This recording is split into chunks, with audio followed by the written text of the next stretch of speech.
प्रिय विद्यार्थियों, आज हम लोग मैथ्स 2 के चैप्टर पाइथागोरस का प्रमेय अर्थात पाइथागोरस थियरम से संबंधित एक्सरसाइज 2.1 के कुछ प्रश्नों को हल करेंगे। आपके सामने स्क्रीन पर दिखाई दे रहा है पहला प्रश्न एक्सरसाइज 2.1 का है, नीचे दिए गए त्रिकों में से पाइथागोरस के त्रिक पहचानिए, कारण सहित लिखिए। त्रिक के बारे में इसके पहले वाले वीडियो में मैं बता चुका हूँ। यहाँ पे देखो 3, 5, 4 एक 3 संख्याएं दी गई हैं, इसलिए इसका नाम पड़ा है त्रिक। अब ये पाइथागोरस त्रिक है कि नहीं है, इसके पहले मैं बताया हूँ, फिर भी एक बार मैं फिर से बता दे रहा हूँ कि दो छोटी संख्याएं जो 3 संख्याएं दी गई उसमें दो छोटी संख्याओं के वर्गों का योगफल अगर बड़ी संख्या के वर्ग के बराबर हो गया तब हम कहेंगे कि वह पाइथागोरस त्रिक है, अदरवाइज वह पाइथागोरस त्रिक नहीं है।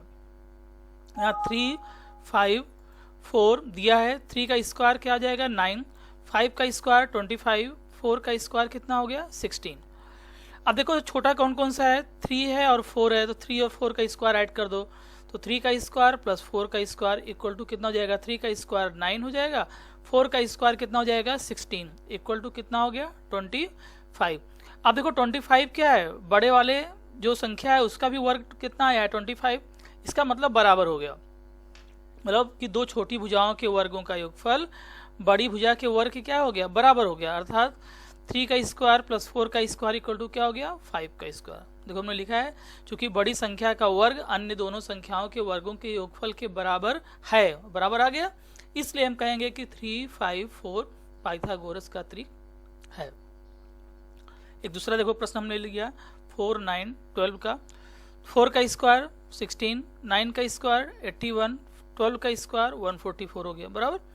अब जो दोनों छोटी संख्याएं कौन कौन सी हैं, 4 है और 9 है, इसका स्क्वायर करो, 4 का स्क्वायर प्लस 9 का स्क्वायर दोनों को ऐड कर दो, कितना हो गया 16 और 9 का स्क्वायर कितना हो गया 81, दोनों को ऐड करें कितना आ गया 97 हो गया। अब देखो जो बड़ी संख्या कौन सी थी 12 ने, इसका वर्ग कितना आया था 144, इन दोनों का टोटल कितना आ गया 97, इसका स्क्वायर, दोनों बराबर हैं क्या 97 144 इक्वल हैं क्या, नहीं है, तो क्या लिखेंगे, इसलिए 4 का स्क्वायर प्लस 9 का square is not equal to, मतलब बराबर नहीं है, इक्वल टू 12 का स्क्वायर।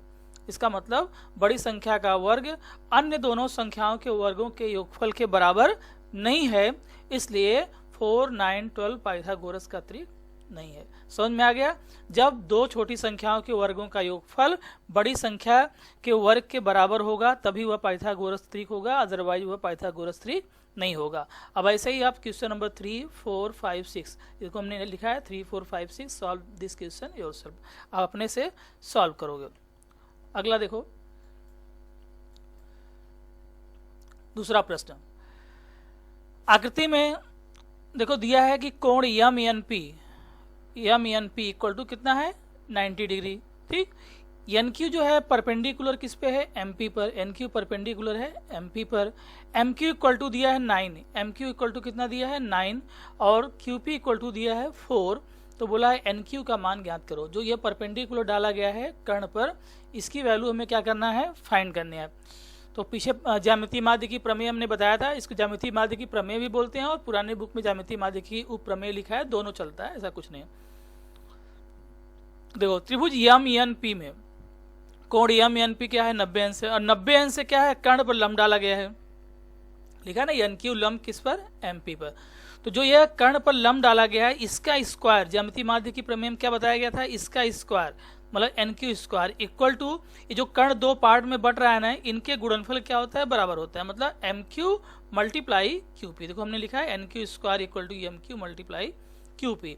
अब एम क्यू की वैल्यू कितना है 9 है दिया है प्रश्न में, और क्यू पी की वैल्यू कितना है 4 है, तो 9 में 4 का मल्टीप्लाई कर दें कितना आ जाएगा 36, वर्गमूल ले लेंगे तो 36 का वर्गमूल कितना हो गया 6 हो गया, तो एन क्यू इक्वल टू कितना आ गया 6 आ गया। अगला प्रश्न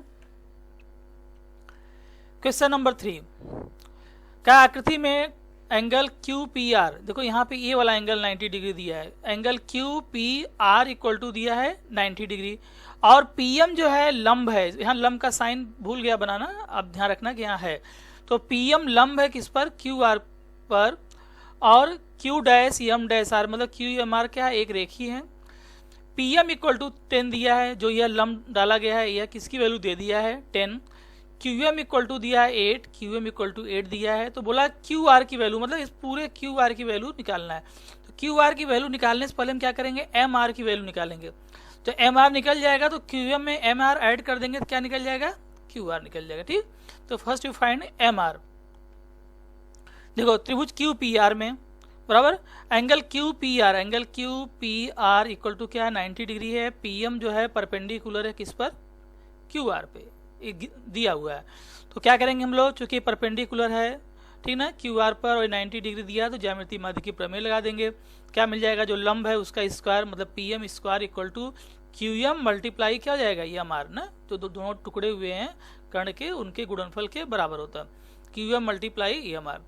पीएम की वैल्यू दिया है 10, तो 10 का square equal to Q M दिया है 8 मल्टीप्लाई एम आर। तो क्या हो जाएगा, अभी देखो 10 का स्क्वायर कितना हो जाएगा 100, तो 100 इक्वल टू क्या हो गया है 8 मल्टीप्लाई एम आर। इसका मतलब हो गया अगला वाला स्टेप। अब 8 कहाँ आएगा, 100 के नीचे आ जाएगा, मतलब इसका हर बन जाएगा। तो 100/8 इक्वल टू क्या मिला, एम आर। तो एम आर इक्वल टू कितना जाएगा, 100 को डिवाइड करोगे 8 से तो आ जाएगा 12.5, मतलब एम आर हमारा कितना मिला 12.5। इसलिए क्यू आर, आप देखो क्यू आर को क्या लिख सकते हो, Q M plus M R, Q M plus M R. Q M और एम आर को ऐड कर देंगे, क्यू एम कितना है 8 ऑलरेडी दिया हुआ है, एम आर भी जस्ट यू फाइंड 12.5, दोनों का ऐड कर देंगे तो कितना क्यू आर इक्वल टू कितना जाएगा 20.5 हो जाएगा। अगला प्रश्न क्वेश्चन नंबर 4, क्या है कि एक त्रिभुज पी एस आर में दी गई जानकारी, देखो पी एस आर है, इसमें दी गई जानकारी क्या दिया गया है, जो यह एंगल एस है वो कितना है 90 डिग्री दिया है, यह 30 डिग्री दिया है, एस आर दिया है 6 दिया है। बोला इसके आधार पे आरपी, आरपी मतलब कर्ण, देख रहे हो ये 90 है तो ये कर्ण हुआ, और पी एस यह हमें ज्ञात करना है। तो देखो त्रिभुज पी एस आर में angle P S R, angle P S R दिया है 90 degree, angle S P R दिया है कितना 30 डिग्री। तो ये 90 दिया है, ये 30 दिया, तो ये कितना हो जाएगा 60 हो जाएगा। भाई तीनों का सम कितना होता है 180 होता है, तो 90 30 120, तो बचा कितना 60 बचा। इसका मतलब ये एंगल कितना हो जाएगा 60 डिग्री हो जाएगा, त्रिभुज का तीसरा कोण। अब 30 60 90 डिग्री का थियरम ऑलरेडी आप पीछे पढ़े हो, उसी का उपयोग करेंगे। उसमें क्या है कि 30 अंश के सामने की भुजा कर्ण की आधी होती है। तो 30 अंश के सामने की भुजा देखो दिखाई दे रहा है आपको, कौन सी है, एस आर। यह क्या होगा कर्ण की आधी होगी, आधी होगी किसके, कर्ण। कर्ण मीन्स व्हाट, आरपी। तो देखो हमने लिखा है S R equal to half RP, RP मतलब क्या हो गया कर्ण, और एस आर क्या है 30 अंश के सामने की भुजा है। यहाँ पे एस आर की वैल्यू दिया है कितना 6, तो 6 इक्वल टू क्या हो गया हाफ मल्टीप्लाई आरपी हो गया, क्रॉस मल्टीप्लिकेशन कर देंगे, तिरिया गुणा कर देंगे, तो आरपी इक्वल टू कितना हो जाएगा 12 हो गया। ओके, अभी नेक्स्ट देखो आरपी निकल गया।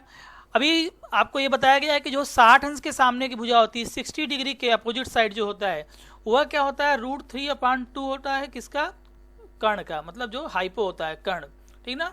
तो पीएस देखो दिखाई दे रहा है, यह क्या 60 डिग्री के अपोजिट साइड है, सामने का साइड है।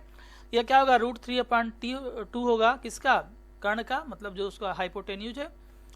तो पी एस इक्वल टू हो जाएगा √3/2, आरपी अभी जस्ट यू फाइंड ना, इधर देखो आपने निकाला है कितना आया 12, 2 6 12 हो जाएगा 6√3, पी एस इक्वल टू कितना हो जाएगा 6√3 हो गया। अगला प्रश्न, ये देखो कृति आधारित दिया है प्रश्न।